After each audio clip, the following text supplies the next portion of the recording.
Yang aku buka kemarin album foto tahun 50-an, tahun 56 lebih tepatnya, itu tuh PSM memainkan laganya di Kridosono. Dan di sana terlihat bahwa banyak orang yang berkerumun gitu loh. Nah, pertanyaanku kan menjadi menarik, ini sebenarnya geliat bola ini sejak kapan? Kan semacam memberikan tanda dan clue juga gitu loh. Dan saya senang waktu itu kalau main Kridosono, anak-anak kecil itu selalu ikut saya 20-30 anak pegang. Om kasih masuk itu om, ini tidak boleh. Saya harus bilang, Mas dimasukkan aja biar mereka kasih tugas ambil bola. Karena dulu tidak ada gawang kan dulu, biar mereka ambil bola.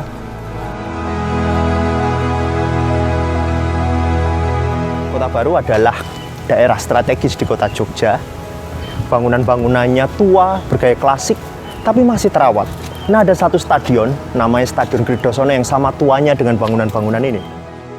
Kita lebih banyak mengenalnya sebagai tempat konser, tempat untuk kampanye politik, atau tempat untuk makan.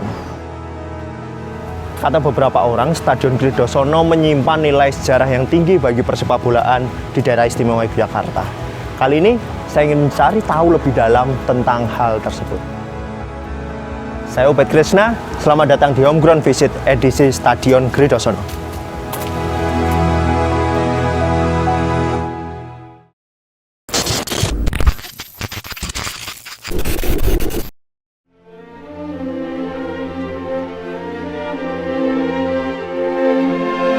Jadi Kridosono itu sebenarnya nggak bisa kita lepasin dari keberadaan Kota Baru ya, atau dalam bahasa Belandanya itu Nieuwe Wijk, sebuah pemukiman yang kemudian dibangun oleh pihak kolonial Belanda untuk mengantisipasi lonjakan jumlah orang-orang Eropa dan orang-orang Belanda terutama di akhir abad ke-19 sampai awal abad ke-20. Kota Baru ini sendiri sampai hari ini sebenarnya masih debatable terkait kapan sebenarnya kawasan ini kemudian mulai dihuni. Tapi izin prinsip ya yang dikeluarkan oleh Sultan Hamengkubuwono ke-7 yang dituangkan dalam lembaran negara yang dalam bahasa Belanda itu disebut sebagai Riksblad van Sultanat nomor 12 tahun 1917 itu menyatakan bahwa pemerintah kolonial Hindia Belanda di kawasan Vorstenlanden terutama di ibu kota kerajaan Kesultanan Yogyakarta itu diperkenankan untuk membuka lahan untuk pemukiman baru. Makanya kemudian banyak yang mengatakan bahwa Kota Baru itu sebenarnya lahir tahun 1917. Nieuwe Wijk ini dibuat sangat terencana sekali. Kayak misalnya blok pemukiman di mana, terus kemudian fasilitas umumnya seperti apa, itu betul-betul diatur dalam konsep tata kotanya gitu loh. Kridosono ini masuk dalam bagian dari itu gitu loh. Kalau teman-teman sebenarnya menyimak peta lama yang kemudian diterbitkan oleh pihak Belanda, itu di sekitar tahun 1925 itu sudah keberadaan Kridosono itu sudah ada gitu loh. Cuman memang penamaannya bukan Kridosono. Awalnya itu dalam peta lama itu disebutnya Port Terrain. Jadi untuk olahraga gitu loh.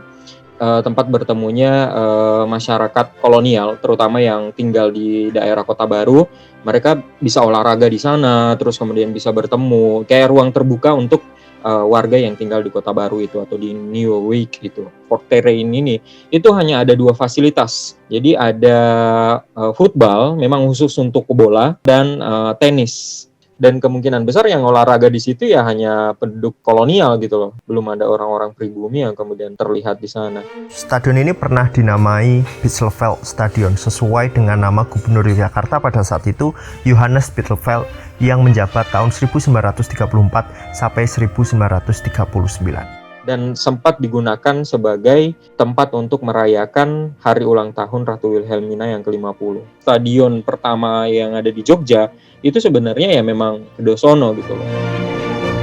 Saya kemudian bertemu dengan salah satu mantan pemain PSIM Yogyakarta yang bermain di Stadion Kridosono sejak tahun 60-an sampai tahun 80-an, yaitu Melius Mau. 68 itu saya mulai main. Di junior hanya 6 bulan. Junior saya masuk, dari setelah junior 6 bulan langsung masuk senior. Baru main 4 kali, menanti kali, 21 kali, 22-1. Saya buat 20 gol. 21 tahun main mesti buat gol. Kadang-kadang macam lawan Temanggung. Persitep 15-0. Saya 7 gol sendiri. Nah ini Kridosono. Dan saya senang waktu itu kalau main Kridosono, anak-anak kecil itu selalu ikut saya 20-30 anak pegang. Om kasih masuk itu om, ini tidak boleh. Saya harus bilang, Mas dimasukkan aja biar mereka kasih tugas ambil bola. Karena dulu tidak ada gawang kan dulu, biar mereka ambil bola. Sejak kapan sebenarnya PSIM main di stadion ini? Nampaknya dari tahun 50-an, 40-an lah, mereka sudah main di sini. Jadi yang aku buka kemarin album foto tahun 50-an, tahun 56 lebih tepatnya, itu tuh PSIM memainkan laganya di Kridosono. Antusiasme penonton di Kridosono dari foto Ya. yang diberikan itu sama-sama besarnya gitu. Ya. Antara entah itu turnamen kecil atau itu adalah kompetisi nasional gitu. Ya. Itu juga sebenarnya menjawab apakah Jogja itu kota sepak bola kita. Sebenarnya kalau ditarik lagi kita sudah punya kita ini sudah secara animo bolanya sudah banyak gitu loh. Orang yang gila bola untuk nonton gitu, untuk mencari hiburan bernama sepak bola itu sudah banyak. Karena ngelihat dari Kridosono tahun 50-an udah menyemut gitu, udah banyak gitu. Orang duduk tengger di atas. Terus rumah-rumah yang di belakang itu penuh orang di atas itu. Pohon-pohon penuh.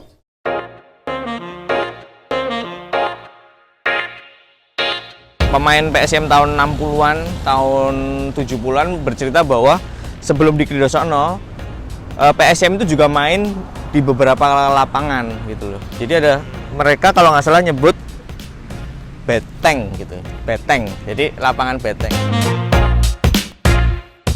Kridosono memainkan banyak sih, kayak Piala Wali Kota, turnamen Piala internalnya PSIM gitu. Beberapa tim kayak Gama, HW main di sini. Beberapa timnas kayak timnas Pakistan, tim-tim yang mereka memainkan laga di Jakarta itu juga memanfaatkan tur di Jawa ini ya, salah satunya Jogja yang dituju ya Kridosono. Jadi ada momen di mana PSIM melawan negara gitu loh.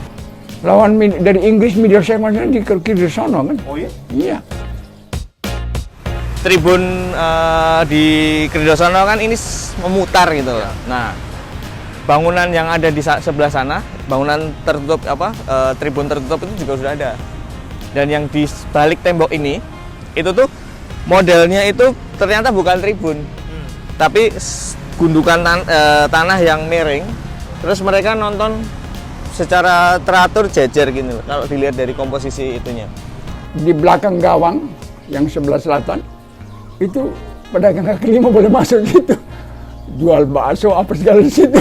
Saya pernah nonton di sebelahnya orang itu dikira putranya atau klubnya ngegolke, saya diangkat diumbul-umbulke, seneng bahasan saya tengok ke bawah, bukan nanyanya saya dilepas jatuh di bawah, itu pernah juga itu. Kalau peristiwa aku tertarik tahun 85, bagaimana para supporter PSIM, aku belum tahu nih, udah ada namanya belum? Kayaknya belum ada nama. Jadi semacam satu entitas yang memang mencintai PSIM gitu. Nah mereka berkumpul nih di area sini nih, di tikungan sini. Nah PSIM pada saat itu memainkan laga di Semarang melawan Persitara. Itu semacam babak akhir di mana PSIM kalau menang akan promosi gitu. Nah semua orang itu berbondong-bondong untuk berangkat, untuk berkumpul di sini. Kalau nggak salah dari pemerintah juga menyediakan, aku lupa, ada elemennya, ada bis, ada truk, dan beberapa mobil pribadi. Nah, bis dan truk ini jumlahnya ternyata tidak mencukupi supporter yang datang. Jadi ada satu cerita yang dituliskan oleh Kedaulatan Rakyat bahwa orang-orang itu terburu-buru untuk masuk ke dalam bis. Dan mereka salah memasuki bis, yaitu bis kota yang hanya berputar ke stasiun Lempuyangan. Tahun 79 itu ada berita bahwa PSIM itu sebenarnya mengelola ini. Jadi PSIM itu mendapatkan hak untuk mengelola dan mendapatkan hak untuk menarik retribusi bagi orang yang memanfaatkan ruang ini, karena Kridosono kan juga tidak hanya lapangan saja kan, ada sites olahraga dan beberapa elemen kayak misalnya ada warung segala macam. Nah, satu momen akhirnya Perpani dalam hal ini adalah institusi negara meminta untuk PSM mengembalikan hak apa istilahnya, hak pengelolaan. Di situ dijelaskan bahwa PSM itu menunggak pajak pembayaran gitu. Jadi dan juga mengambil retribusi dari instansi negara yang apa istilahnya, memanfaatkan ini, mengakses ini. Jadi ada hal yang di situ aku lihat, misalnya ini sebenarnya haknya di PSIM tapi akhirnya harus lepas gitu loh. Setelah PSIM tidak menggunakan ini pun Kridosono masih punya peran terhadap PSIM kan? Masih. 93 kalau nggak salah, itu yang juga baru-baru ini aku jumpai bagaimana laga lawan Persebaya mainnya itu di Mandala Krida. Tapi pengambilan tiketnya di sini. Itu bagaimana supporter menyemut untuk antri mendapatkan tiket melawan Persebaya di tahun 93. Di tahun 97 PSIM menggelar seleksi di sini, yaitu seleksi pemain asing. Pada saat itu orang supporter terkagum-kagum dengan adanya pemain asing itu, pemain asing asal Afrika, asal Kamerun, yang mencoba peruntungan untuk jadi pemain PSIM. Jadi digambarkan di sana memang menyemut gitu loh, nonton seleksinya itu. Penontonnya itu malah enggak di tribunnya, malah di lapangannya. Lapangannya itu pada duduk.